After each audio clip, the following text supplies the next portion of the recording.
Parliamentary इंतखाबात 2019 की तैयारियां जंगी पैमाने पर शुरू हो चुकी है। उत्तर प्रदेश में बीएसपी और एसपी ने चुनावी इत्तेहाद करके बीजेपी की नींदें उड़ा दी हैं। आज समाजवादी पार्टी के अखिलेश यादव और बीएसपी सरबराह मायावती मुश्तरका प्रेस कॉन्फ्रेंस में इत्तेहाद का बाज़ाब्ता ऐलान करने वाली हैं।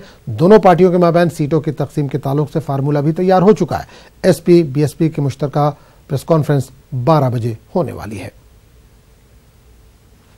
देश का किसान, बेरोजगार नौजवान और गरीब तबका, खास तौर से पिछड़ा, दलित, मुसलमान आज के इस दिन का इंतजार बहुत दिनों से कर रहा था।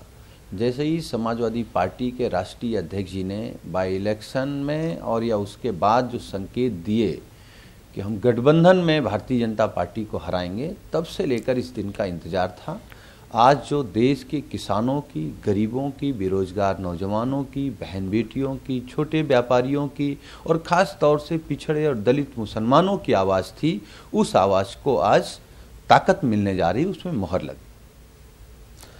उधर बीजेपी सदर अमित शाह ने यूपी में एसपी बीएसपी इत्तेहाद पर तंज करते हुए कहा कि यूपी किसी इत्तेहाद से बीजेपी पर कोई असर नहीं पड़ेगा और इस मरतबा बीजेपी 72 नहीं बल्कि 74 सीटें हासिल करेगी। बुआ भतीजा इकट्ठा होंगे तो क्या होगा? मित्रों, मैं आपको बताना चाहता हूं, बैठ जाइए भैया, बैठ जाइए। मैं आपको बताना चाहता हूं, मैं यूपी के संगठन से और यूपी की सरकार में बैठे हुए कार्यकर्ता से लगातार संपर्क में हूं। यूपी का भारतीय जनता पार्टी का यूनिट 50% की लड़ाई लड़ने के लिए तैयार है। यूपी में 73 से 74 होगी, 72 होने की संभावना नहीं है। बीजेपी सदर अमित शाह पर तनकीद करते हुए समाजवादी के तर्जुमान सुनील यादव ने कहा कि बीजेपी के अंदर इत्तेहाद को लेकर घबराहट है। बीजेपी जानती है कि उत्तर प्रदेश में लड़ाई अब सीधे 15 बामुकाबला 85 की है।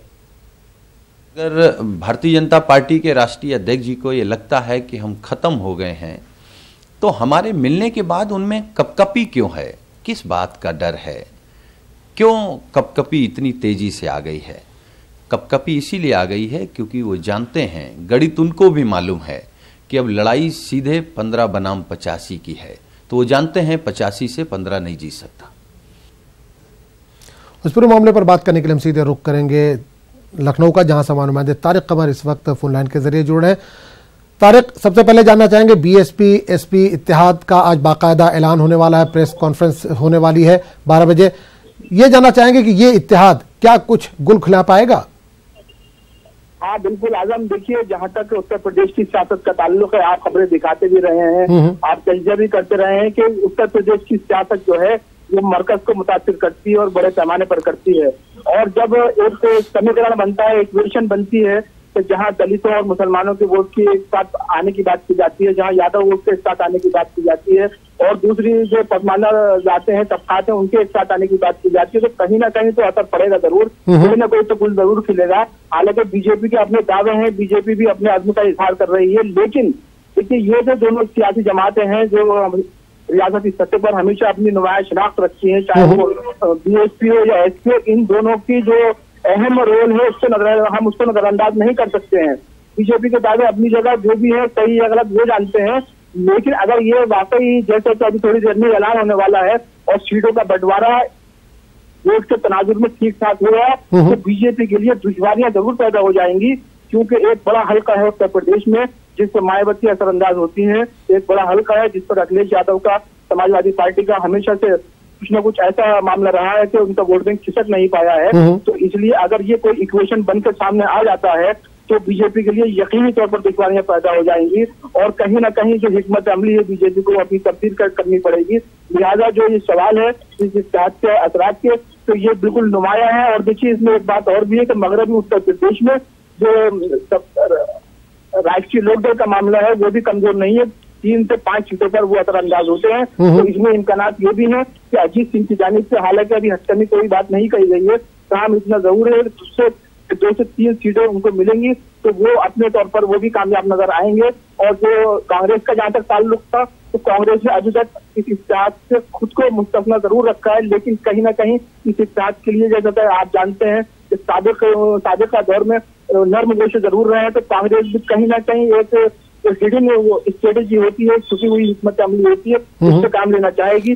तो जाहिर है कि ये इत्तेहाद जो है अपने आप में बड़ा मानी खैज है और इस हवाले से बड़ा मानी खैज है कि उत्तर प्रदेश का जो सियासी मंजर होगा, पस मंजर होगा, वो मरकज को मुतासिर करेगा और जरूर मुतासिर करेगा। आजम बिल्कुल तारिक, एक चीज और जानना चाहेंगे, जो जराये के हवाले से खबरें आ रही हैं कि 37 सीटों पर मुफाहमत हो गई है, हालांकि 12 बजे बाकायदा इसका ऐलान हो जाएगा, लेकिन ये जानना चाह रहे हैं कि क्या जो सीटें 37 डिवाइड की गई हैं, कहां से उनके उम्मीदवार लड़ेंगे, इस ताल्लुक से भी कुछ आज ऐलान हो सकता है या इसका फैसला बाद में किया जाएगा?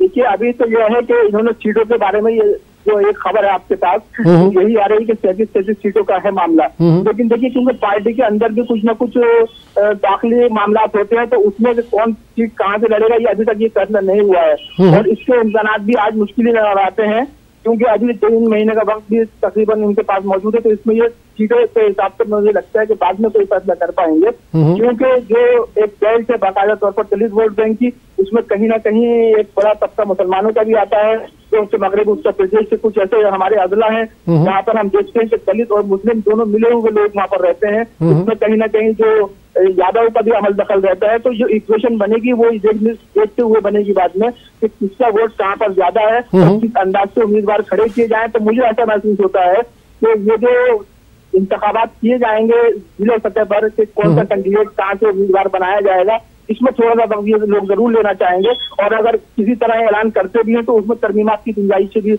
आजम रहेंगी। बिल्कुल तारिक, इस तमाम जानकारी के लिए आपका बहुत बहुत शुक्रिया।